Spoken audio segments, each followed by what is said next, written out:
स्वागतम नमस्ते। आम आज आलोचना करवा आज प्रभु श्रीराम संबंध में भीम भाई कौन कहते महापुरुष अष्टांग कौन कहते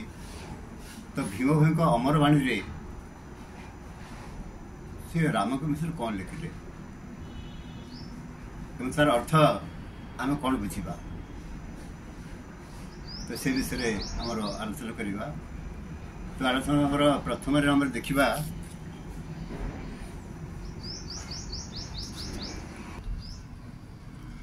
तो भजनमाला 211 कौन लिखिले देखिब कलंक हेब राघव रघुकुल वंशर जे आमर वंशज तेणु राघव बोली कहगला। तो देखिब कलंक हेबार तो किए कलकी अवतार हेबे ना प्रभु श्रीराम हेबे। ए कलिकाल क्षय जीव जदि से कौन हे कलकी अवतार जो हे कलिकाल क्षय जीव निश्चय कर सत्यजुग हे तो सत्यजुग निश्चय स्थापना हम। तापर कौन लिखिले बेनी पयरे सपत पाताल पूरीब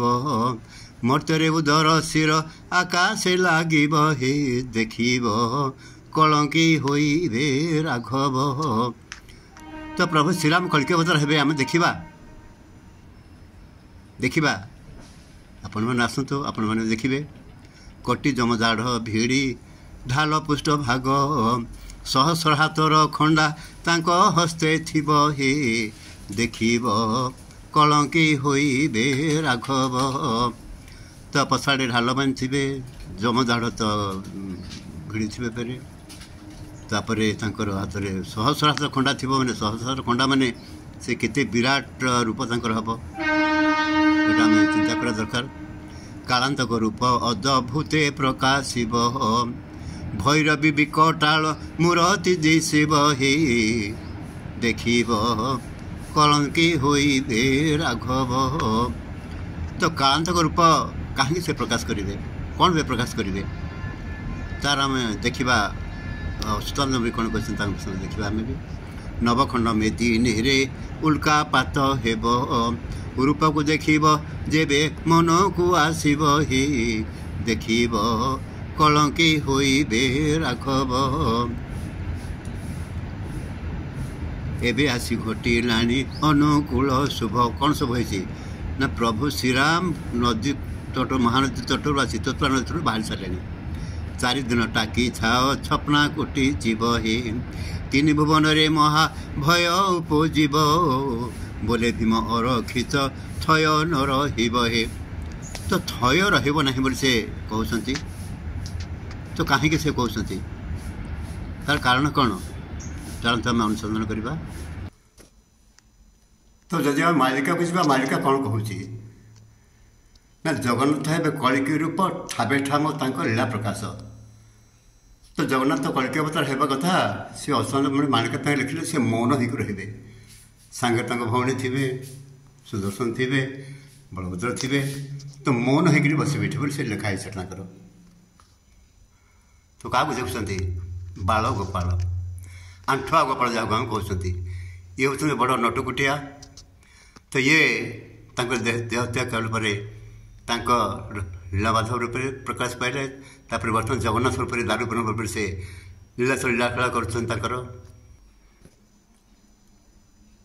किंतु भागवत आमर कौन कहे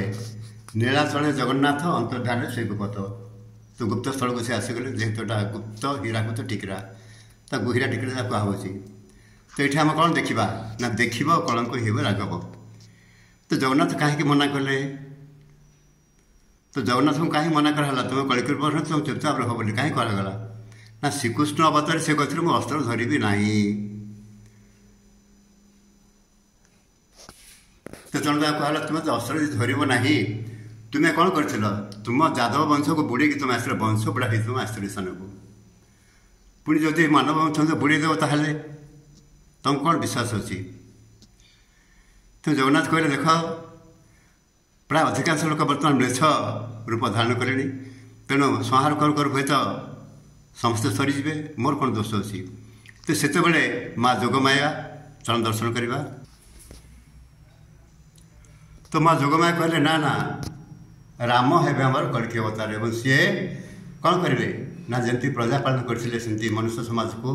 ज्ञान देवे बुद्धि देवे एवं जदि से सुरक्षित न रखिपार निजक जदि से जो बर्तमान जो उच्छृंखल भाव से मुक्ति लाभ करना ताहले से निश्चय दंडित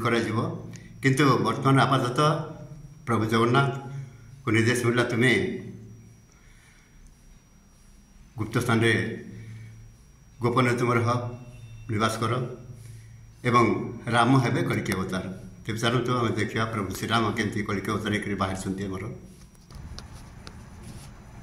तो कौन देखुची मुझे देखुची अपना देखुंत क्या देखुं ना कल्कि राम अवतार जे महानदी तटरू बाहर एवं तांकर पाद आम दर्शन करुचे फूलर घोड़े हो तो बेनी पर शपथ पाताल पूर्व मर्त्य उदर उदर मतलब शरीरटा देखुचे आम मर्त्य उदर एवं शरीरटा शिर ये हूँ शिर आकाश लगे देख कलंक हो राघव तो बर्तमान तो पाप पाप तापर आम लीन होकर अच्छे जमी आम लिखाई मालिकार ग्रामे ग्रामे छेली हणा देखीदेवा होइबे बणा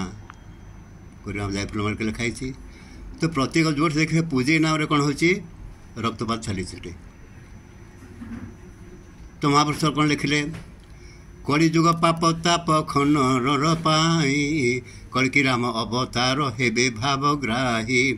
चित्तोत्पला तार अन्य नाम हो महानदी आम महानदी अन्य नाम हो चित्तोत्पला चित्तोत्पला नदी तटू बाहर होइबे चतुर्दश ब्रह्मांड को कीर्ति रखाइबे तो कहाना किए आदेश देले जार आज्ञा अटे जगते विदित जहा नाम धरी भक्ते अछंती जगत से जोगमाया तांको निर्देश तांकर आदेश माँ समरेश्वरी जे कि वर्तमान दुर्गा पर स्थान अवसान कर आदेश तांकर निर्देश को पालन करी स्थान कौन हो ना तांको नाम धरी भक्त सब असंती तो अनेक दुष्ट बल जे होइबे प्रबल पिता पुत्र न मानिबे होई मत भोल ये जुगर धर्म मान अति अलौकित कही तो आगे मुहि शुण हे अच्युत तुम्हें मोर भक्त जेणु कहली तुम्हको न कह क्या जे आंभर कथा के निराकार ब्रह्मटा अच्युत कहते जे कल्कि राम निश्चित भाव में आसबे एवं पाप ताप सब खंडन करेंगे तो यह हूँ भीम भयंकर गोटे अमरवाणी सब लिखी देखा कलंक हो राघव तो महापुरुष ताकू आगु से समर्थन कर सारी तेणु आगू आम देखा जे जो अर्थटी से कले तो बेनी पर शपथ पाताल पूर्व ताले पाताल शब्द सर्वत्र परिपूर्ण हो मर्त्य उदर शरीरटा कौन मर्त्य परिव्यापक हम तमें जहाँ देखुच गछ पत्र जीव जंतु मनुष्य समाज से भितर सब लीन हो आकाश रे जो अच्छा ग्रह नक्षत्र जहाँ शिर सब लगे से कौन हम जे कल्कि भगवान से प्रवेश अर्थात कौन बुझा आम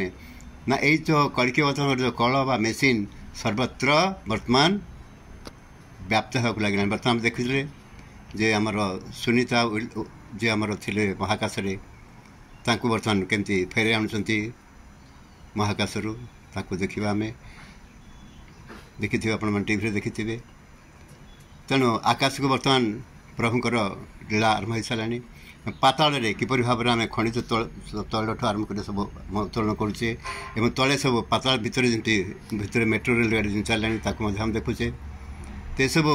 देखुचे शुणुचे सब करुचे तथापि आमर विश्वास जे ना आमर किसी हेनी किंतु निश्चित भाव में समय आसूची जे प्रभुंकर जो कल्कि स्वरूप सर्वत्र परिव्याप्त है तो समय आसब कौन हम ना गोटे दिन में कौन हम ना जिते सब अस्त्र शस्त्र बर्तमान प्रतियोगिता चलती से कौन हम विस्फोरण हम एवं कौन हम ये धैर्य और रही से कल्कि अवतार कल द्वारा कौन हम समस्त विनष्ट हो जदि मनुष्य समाज सजग हो पार सतर्क हो पार ताहले ए सुंदर पृथ्वी स्वर्ग परिणत हो आम समस्ते कौन हवा ना पुणी अमृत ସନ୍ତାନ ହେବା, ଯାହା ଭୀମ ଲେଖିଲେ ଲବଣ ଅମୃତ ହେବ। ଅର୍ଥାତ୍ ଲୁଣ ହେଉଛି ସମୁଦ୍ର ଜଳ, ସେଇ ଯେଉଁ ଜଳ ଭିତରୁ ପୁଣି ଅମୃତ ସନ୍ଧାନ ବୈଜ୍ଞାନିକମାନେ ପାଇବେ ଏବଂ ଆମେ ପୁଣି ଅମୃତ ଯୋଗୁଁ ଗତି କରିବା। ତ ଆମ ହାତ ରହିଲା ଆମେ ବଞ୍ଚିବା କିମ୍ବା ଆମେ ସେ କଳିକବଚନଙ୍କର ଶରୀରରେ ଆମେ ଲୀନ ହେବା। ତେଣୁ ଆମେ ବିଚାର କରିବା ସମୟ ଆସିଛି। ତ ଅନ୍ଧବିଶ୍ୱାସ କୁସଂସ୍କାରରୁ ମୁକ୍ତ ହୋଇ ଆମେ ଆମର ଗୋଟେ ସୁଚିନ୍ତିତ ଦିଗକୁ ଆମେ ଗତି କରିବା। ଧନ୍ୟବାଦ।